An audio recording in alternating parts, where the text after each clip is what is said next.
వారాహిదేవి నవరాత్రులు జరుగుతున్నాయండి. జూలై 6 నుంచి 15th వరకు నవరాత్రులు అనేవి జరుగుతున్నాయి. ఈ టెంపుల్ డీటెయిల్స్ హైదరాబాద్లో కొత్తపేటనే స్ట్రీట్లో ఉంది. ఈ టెంపుల్కి ఏ టైంలో వెళ్ళాలి, ఎలా వెళ్ళాలి అనేది నేను డిస్క్రిప్షన్లో ఇస్తాను, తప్పకుండా ఒకసారి చెక్ చేయండి.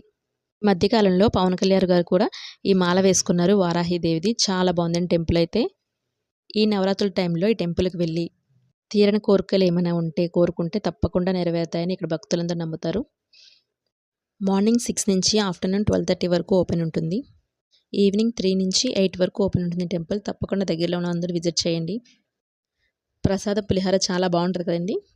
వారాహిదేవి టెంపుల్ పక్కనే మరొక టెంపుల్ ఉందండి, పరమేశ్వరి మందిరం. ఈ టెంపుల్ కూడా అందరూ విజిట్ చేయండి. చాలా అంటే చాలా బాగుంది. ఇక్కడ నుంచి 4 కిలోమీటర్స్లో అష్టలక్ష్మీదేవి టెంపుల్ కూడా ఉందండి. తప్పకుండా అందరూ విజిట్ చేయండి. కానీ 12:30కి క్లోజ్ అవుతుంది. మేము వెళ్ళే టైం క్లోజ్ అయింది. అక్కడికి ఎలా వెళ్ళాలి ఏంటి అనేది ఫుల్ వీడియో డిస్క్రిప్షన్లో ఇస్తా, రేపు పోస్ట్ చేస్తాను.